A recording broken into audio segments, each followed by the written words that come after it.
Shalom, pemirsa yang diberkati Tuhan. Bertemu kembali dalam seri pelajaran Sekolah Sabat. Mari kita awali dengan doa. Terpujilah nama Tuhan, karena kasih karunia-Mu nyata di dalam kehidupan kami, sehingga kami boleh memiliki waktu untuk mendengarkan firman Tuhan. Urapi kami dengan Roh Kudus-Mu. Terima kasih Bapa di sorga, di dalam nama Yesus kami berdoa. Amin. Saudaraku, pelajaran Sekolah Sabat hari Selasa tanggal 20 Februari 2024, judulnya adalah Ujian Tuhan. Untuk pelajaran ini bacalah Mazmur 81 ayat 8 dan 9, kemudian Mazmur 95 ayat 7 sampai 11 dan Mazmur 105 ayat 17 sampai 22. Dalam Mazmur 81 ayat 8 dan 9 demikian bunyinya. Dalam kesesakan engkau berseru, maka aku meluputkan engkau. Aku menjawab engkau dalam persembunyian guntur. Aku telah menguji engkau dekat air Meribah Selah. Dengarlah hai umatku, aku hendak memberi peringatan kepadamu. Hai Israel, jika engkau mau mendengarkan aku. Kemudian Mazmur 95 ayat 7 sampai 11 berbunyi seperti berikut. Sebab dialah Allah kita, dan kitalah umat gembalaannya dan kawanan domba tuntunan tangannya. Pada hari ini sekiranya kamu mendengarkan suaranya, janganlah keraskan hatimu seperti di Meribah, seperti pada hari di masa di padang gurun. Pada waktu nenek moyangmu mencobai aku, menguji aku, padahal mereka melihat perbuatanku. 40 tahun aku jemu kepada angkatan itu, maka kataku, mereka suatu bangsa yang sesat hati, dan mereka itu tidak mengenal jalan-jalanku. Sebab itu aku bersumpah dalam murkaku, mereka takkan masuk ke tempat perhentianku. Kemudian dalam Mazmur 105 ayat 17 sampai 22 dikatakan sebagai berikut. Diutusnyalah seorang mendahului mereka, Yusuf, yang dijual menjadi budak.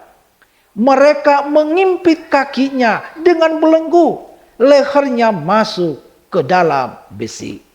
Sampai saat firman-Nya sudah genap dan janji Tuhan membenarkannya. Raja menyuruh melepaskannya, penguasa bangsa-bangsa membebaskannya. Dijadikannya dia tuan atas istananya dan kuasa atas segala harta kepunyaannya. Untuk memberikan petunjuk kepada para pembesarnya sekehendak hatinya, dan mengajarkan hikmat kepada para tua-tuanya.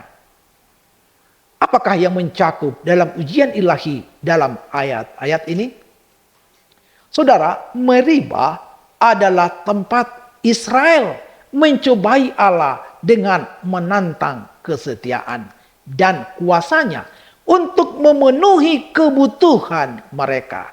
Itu terdapat dalam Keluaran 17 ayat 1 sampai 7. Kemudian Mazmur 95 ayat 8 dan 9.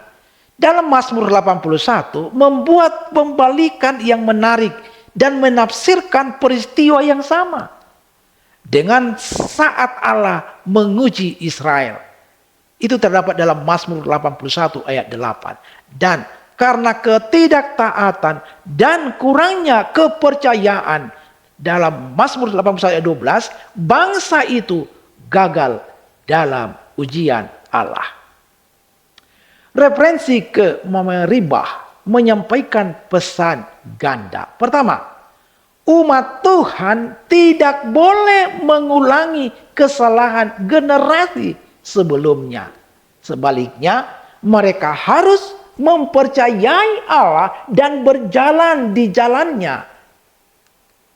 Kedua, Meskipun bangsa itu gagal dalam ujian, Allah datang menyelamatkan mereka ketika mereka berada dalam kesulitan. Itu terdapat dalam Mazmur 81 ayat 8. Kasih karunia Allah yang menyelamatkan di masa lalu memberikan jaminan kasih karunia Allah kepada generasi Mazmur baru. Kemudian dalam Mazmur 105 menunjukkan bahwa pencobaan adalah cara Tuhan menguji kepercayaan Yusuf pada firman Tuhan tentang masa depannya. Saudara boleh baca dalam Kejadian 37 ayat 5 sampai 10, kemudian Mazmur 105 ayat 19. Kata Ibrani saraf itu artinya diuji. Dalam ayat 19 mengandung arti membersihkan atau memurnikan. Jadi tujuan ujian Tuhan atas iman Yusuf adalah untuk menghilangkan keraguan apapun akan janji Tuhan dan untuk memperkuat kepercayaan Yusuf akan bimbingan Tuhan. Jadi saudara-saudara, tujuan dari disiplin ilahi adalah untuk menguatkan anak-anak Allah dan mempersiapkan mereka untuk penggenapan janji seperti yang ditunjukkan dalam teladan Yusuf.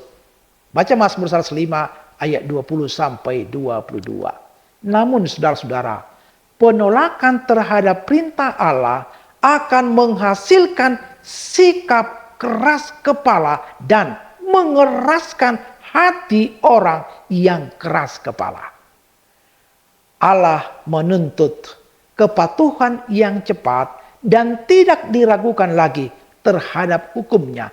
Tetapi manusia tertidur atau dilumpuhkan oleh tipu muslihat iblis yang menyarankan dalih-dalih dan mengalahkan keraguan-raguan mereka dan mengatakan seperti yang dikatakannya kepada Hawa di taman, kamu tidak akan mati. Saudara, ketaatan tidak hanya mengeraskan hati dan hati nurani dari yang bersalah, tetapi cenderung merusak iman orang lain. Apakah apa yang tampak sangat salah bagi mereka pada awalnya, lambat laun kehilangan penampilan ini dengan terus-menerus berada di hadapan mereka sampai akhirnya mereka mempertanyakan apakah itu benar-benar dosa dan secara tidak sadar jatuh ke dalam kesalahan yang sama. Ellen G. White, Testimonies for the Church, volume 4, halaman 146.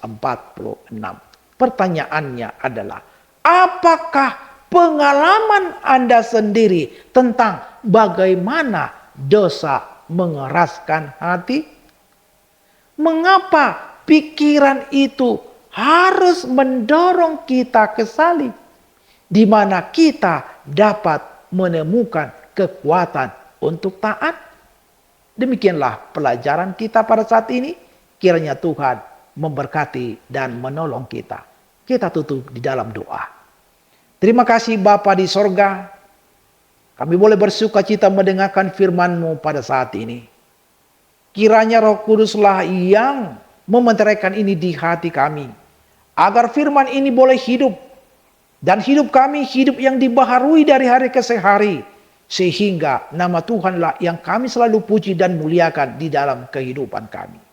Kami serahkan seluruh kehidupan kami di tangan perlindungan Tuhan. Berkaryalah Engkau dalam hidup kami. Dan dengan demikian kami boleh menikmati kehidupan kami di dunia ini bersama dengan Tuhan. Terima kasih Bapa di sorga. Ampuni kiranya dosa kami. Di dalam nama Yesus kami berdoa.